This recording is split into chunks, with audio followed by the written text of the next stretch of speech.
Welcome to Mompreneur Mentor YouTube channel. If you're new to the channel, please do like, subscribe, hit that bell notification, and drop a comment below. Say hi, say what's up. I want to get to know you guys. I'm all about female founders, entrepreneurs. You don't have to be female, but female empowerment's kind of my thing because, I'm a female. But anyway, or mompreneur, everyone is welcome at the Mompreneur Mentor YouTube channel. We're talking all things founding, startups, entrepreneurship.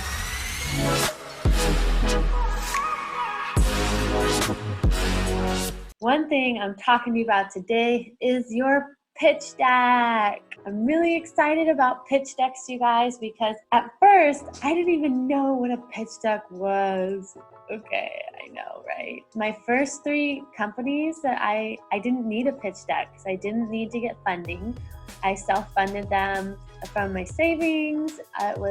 It worked out great. I didn't even think about VCs or pitching my company to get funding to scale. Looking back, had I known about pitch decks, I might have, pitched to get funding to scale my companies in retrospect instead of selling my corporation. But I'm actually glad. I believe everything happens in divine timing. And I think that all of your lessons and everything is for a reason. So I'm actually glad I didn't know about pitch decks, but now that I've learned about them in the last year or so, I got a lot of knowledge about them. So one of my first tips is going to be don't overcomplicate it. My first pitch deck for my company, Lovable Curves, we take the pain, cost, permanency, and risk of death out of cosmetic surgeries via undergarments, right? So that is so simple. But first, my first pitch deck was 20 slides long. It had my 10-year business plan. And it was such a good pitch deck. It was so well thought out. And I put so much energy into it. But VCs don't want to see that. That's just too much. And when you put all your information out there, it leaves nothing for them to be curious about. They're just able to make a 1-2 snap decision, and they're basically okay, well, yes or no. It doesn't leave any kind of reason for them to come back and say, hey, you know what? That was interesting. I want to know more. I'm curious to know more. So if you give it all away in your pitch deck right away, there's nothing left for them to learn, right? So that is one of my suggestions, is the whole going back to KISS that we learned in elementary school. Keep it simple, stupid. Some really famous pitch decks, which you can probably Google online, are the pitch decks of, for example, Airbnb, right? Airbnb, Google this, or I'll put a link below to Airbnb's original pitch deck for Air Bed and Breakfast. It was so simple. It wasn't even well designed. It didn't have cute designs. It wasn't in their branded colors.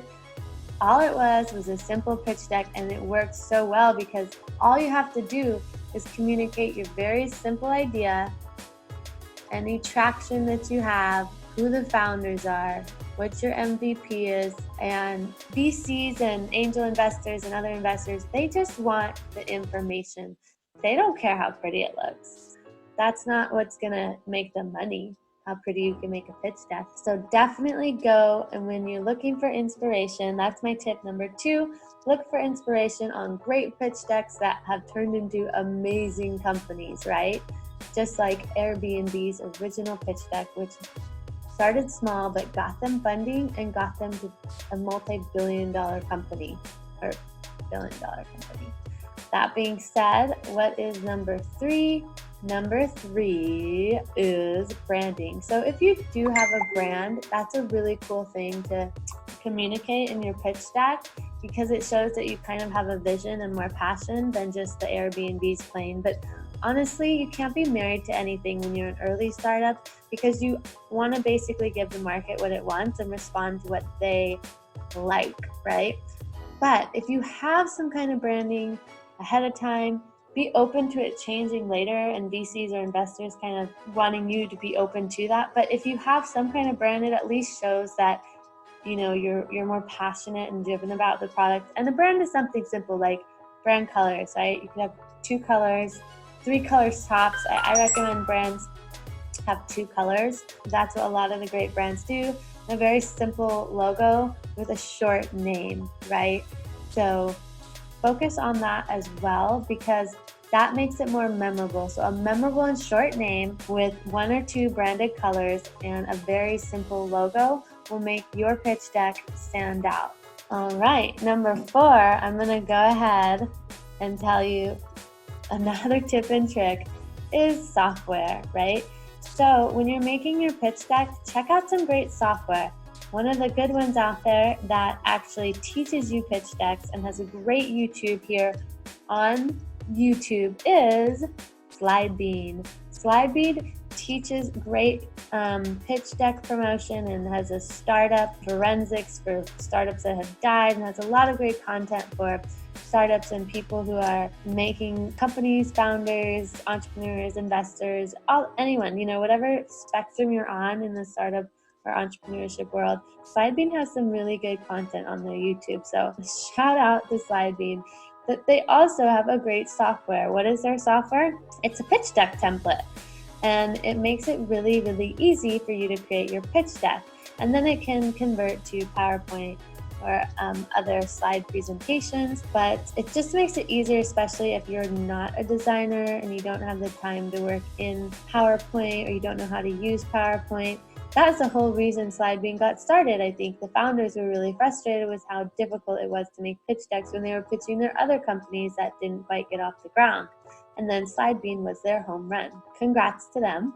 A lot of founders and entrepreneurs will make multiple pitch decks and have multiple ideas and be pitching to VCs many times and just waiting for that one to be there, rock it off. It is not uncommon as an entrepreneur to fail due to lack of runway, lack of getting funded, lack of a great pitch deck. So don't be discouraged if you do. That just means you're normal, right? Which is a good, there's nothing wrong with that.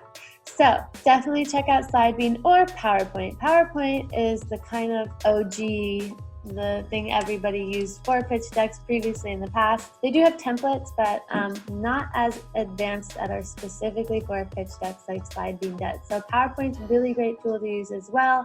Those are great softwares to make your pitch decks. I highly recommend using them. Now, if you want to go behind the scenes and check out Lovable Curves pitch deck, where it's at right now, I'm going to go ahead and share my screen with you. All right, so my pitch deck actually could probably use a little bit of simplifying, right?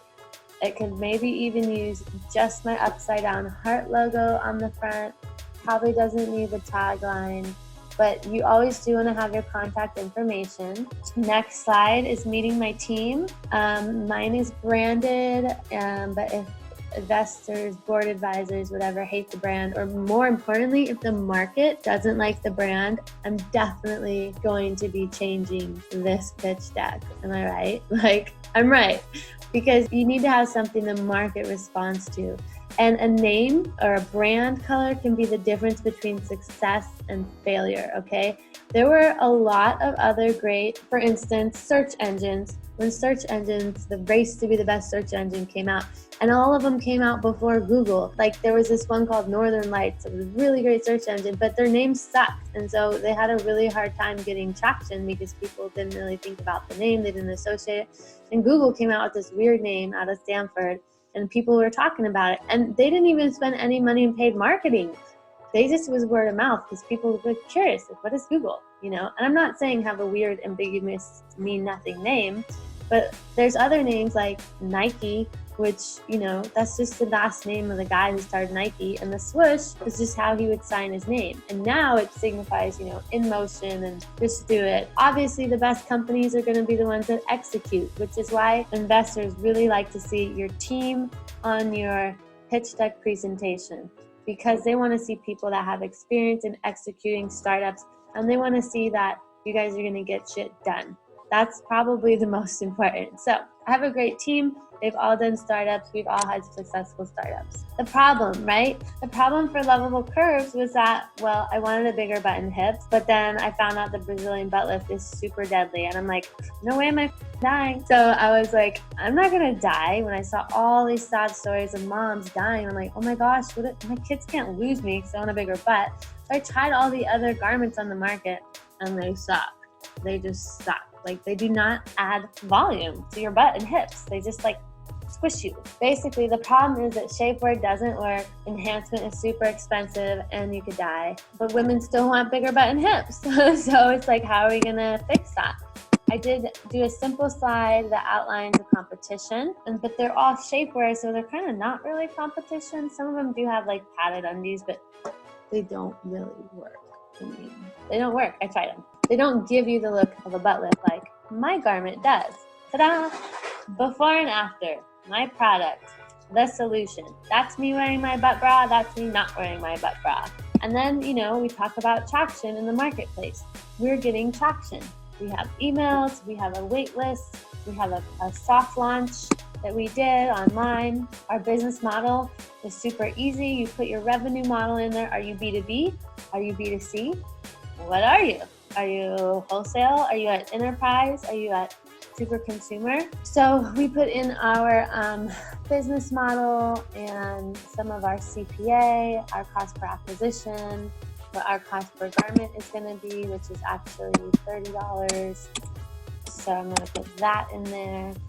And so that should be giving us 200% average profit margin on lovable curves, which is great because that's what you need to start a successful company and innovate. And then our market. So we talk about our market. So this is way more designed than your guys' has to be. Like ours is very sexy, it's very branded, but don't feel like you need to go and do a huge design. I just have a very fabulous designer who is amazing. But you can still do a great pitch that isn't this fabulous.